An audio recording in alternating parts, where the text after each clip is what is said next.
Kita hidup dalam dunia yang didominasi oleh ilusi, dan salah satu ilusi terbesar adalah ego, sebuah konsep yang kita anggap sebagai identitas sejati kita.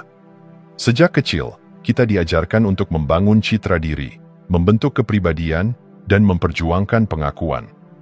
Namun, apakah semua ini benar-benar merepresentasikan siapa kita sebenarnya? Atau hanya bayangan yang kita pertahankan agar dunia menerima kita? Ego bukanlah diri sejati, melainkan sekumpulan cerita yang kita ceritakan kepada diri sendiri. Kita percaya bahwa kita adalah nama, jabatan, prestasi, bahkan trauma dan kegagalan kita. Kita membentuk identitas dari pengalaman masa lalu dan kecemasan tentang masa depan. Namun, ketika kita mengamati dengan jujur, siapakah yang ada di balik semua itu? Jika kita bukan pikiran kita, bukan perasaan kita, dan bukan label yang kita sandang, lalu siapa kita sebenarnya? Saat ego menguasai, kita merasa berat. Kita takut gagal, takut tidak dihargai, takut kehilangan sesuatu yang sebenarnya tidak pernah benar-benar kita miliki. Ego membuat kita berpikir bahwa kebebasan ada di luar sana, dalam kesuksesan, dalam status sosial, dalam pencapaian spiritual yang lebih tinggi. Namun, semua itu hanya jebakan yang semakin memperkuat ilusi ini. Kebebasan sejati tidak ditemukan dalam tambahan, tetapi dalam pelepasan. Ketika kita berhenti mempertahankan ego, ada sesuatu yang luar biasa terjadi. Kita merasa ringan. Beban menghilang, keinginan untuk membuktikan sesuatu lenyap, dan yang tersisa hanyalah keberadaan yang murni. Pertumbuhan sejati muncul bukan karena kita berusaha keras menjadi seseorang yang lebih baik, melainkan ketika kita berhenti melawan aliran kehidupan. Upaya untuk memperbaiki diri seringkali hanyalah permainan ego yang lebih halus, sebuah strategi lain untuk tetap merasa penting. Tetapi dalam keheningan, tanpa upaya, tanpa ambisi, kita menemukan sesuatu yang lebih besar dari diri kita. Kesadaran murni yang selalu ada, selalu cukup, selalu bebas.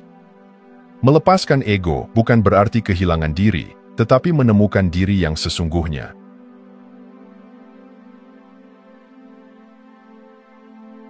Dalam pencarian spiritual, banyak orang percaya bahwa pencerahan adalah sesuatu yang harus dicapai melalui usaha keras, melalui meditasi yang mendalam, disiplin ketat, atau metode tertentu yang diklaim sebagai jalan terbaik.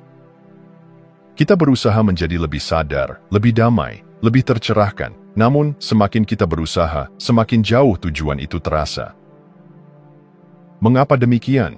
Karena pencerahan bukanlah sesuatu yang bisa diraih dengan usaha. Justru, usaha itu sendiri menjadi hambatan terbesar. Sama seperti air yang menjadi keruh ketika diaduk terus-menerus, pikiran kita menjadi semakin gelisah ketika kita terus mengejar kesadaran yang lebih tinggi.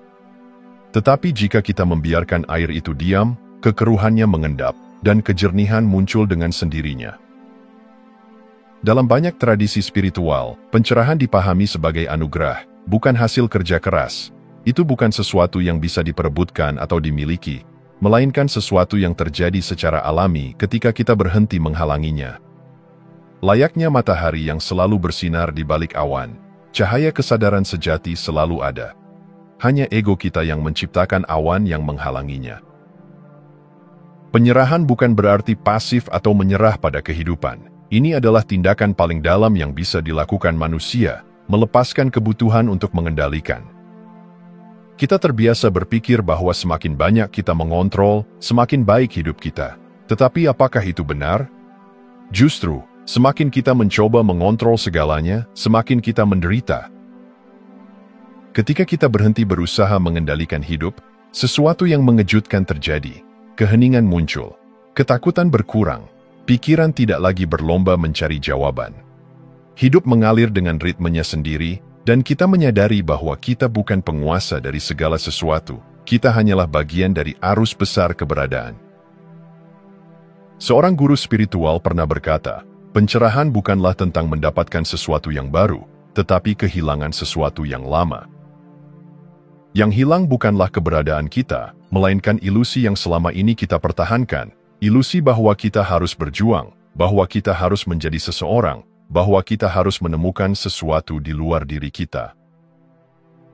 Saat kita berhenti mencari, pencerahan datang dengan sendirinya. Saat kita menyerah pada kehidupan, kehidupan membuka dirinya kepada kita. Seperti daun yang jatuh dari pohon tanpa perlawanan, kita pun dapat membiarkan diri kita jatuh ke dalam keheningan yang mendalam, dan di sanalah kebebasan sejati ditemukan.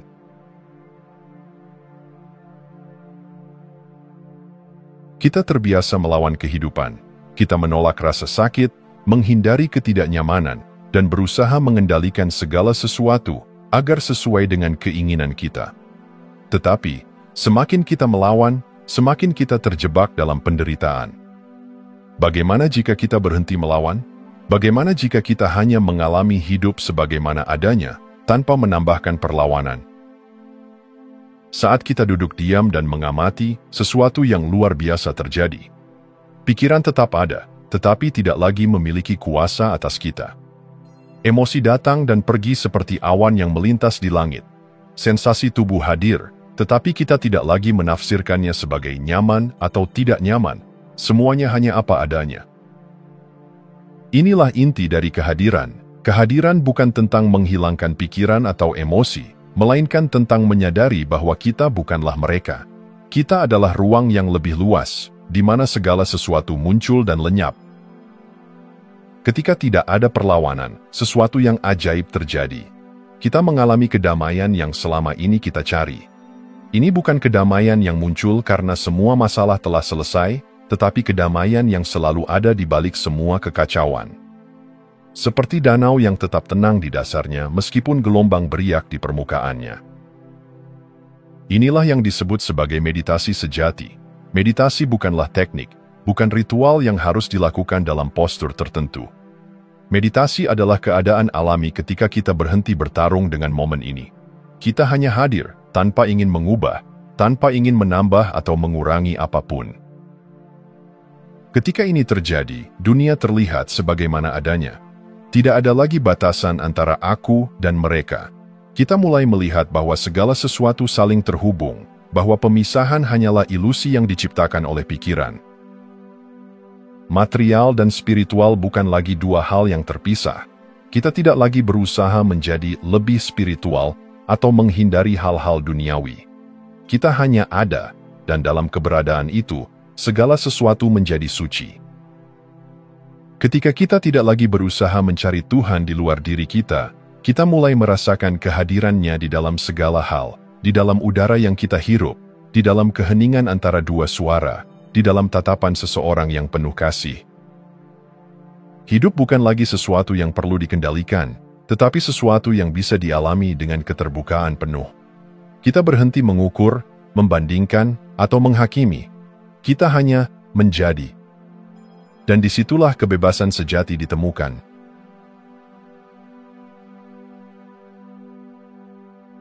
Dalam perjalanan spiritual, ada jebakan yang seringkali tidak disadari, yaitu ego rohani. Ini adalah bentuk ego yang lebih halus, lebih sulit dikenali, tetapi tetap mengikat kita dalam ilusi. Ketika seseorang mulai memahami konsep-konsep spiritual, seringkali muncul dorongan untuk merasa lebih unggul. Aku lebih sadar daripada mereka. Jalanku lebih benar. Aku telah menemukan kebenaran yang belum mereka pahami. Ini adalah perangkap ego yang menyamar dalam bentuk kebijaksanaan. Namun, pertumbuhan sejati bukanlah tentang membandingkan diri dengan orang lain. Setiap kali kita mengukur tingkat spiritualitas, kita justru semakin jauh dari esensinya. Karena spiritualitas sejati bukanlah tentang pencapaian, bukan tentang menjadi lebih tinggi, lebih suci, atau lebih tercerahkan daripada orang lain. Ego rohani muncul dalam banyak bentuk. Ada yang merasa superior karena telah membaca banyak kitab suci. Ada yang menganggap dirinya lebih sadar karena telah mengalami momen pencerahan. Ada yang berlomba-lomba menunjukkan betapa damai dan bijaksananya mereka. Tetapi di balik semua itu, ada ketakutan yang tersembunyi, takut kehilangan identitas, takut menjadi biasa, takut tidak diakui. Lalu bagaimana cara keluar dari jebakan ini? Kesadaran adalah kuncinya. Saat kita menyadari permainan ego ini, kita mulai melepaskannya. Kita tidak lagi merasa perlu membuktikan sesuatu. Kita tidak lagi mencari validasi dari orang lain, atau bahkan dari diri sendiri. kita hanya hidup, mengalami momen ini apa adanya, tanpa label, tanpa klaim keistimewaan. Ketika kepura-puraan ini lenyap, sesuatu yang mendalam muncul, kesadaran bahwa kita bukan individu yang terpisah, melainkan bagian dari satu kesatuan yang lebih besar. Tidak ada aku lebih tinggi atau aku lebih rendah, karena tidak ada perbandingan yang perlu dibuat. Semua adalah ekspresi dari keberadaan yang sama. Dalam kesadaran ini, kita berhenti mengejar status spiritual. Kita tidak lagi mencari pengakuan atau membangun identitas berbasis pencapaian rohani. Sebaliknya, kita menjadi sederhana, hadir, dan autentik. Momen-momen biasa menjadi suci, kesederhanaan menjadi kebijaksanaan, keheningan menjadi guru sejati. Dan akhirnya, kita menyadari bahwa pencerahan bukanlah sesuatu yang perlu diklaim atau dipamerkan.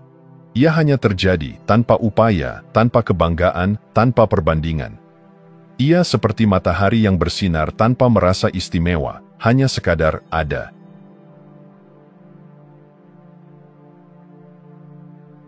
Tuhan, sebuah kata yang begitu sering diucapkan, dibahas, didefinisikan, dan bahkan diperdebatkan. Namun,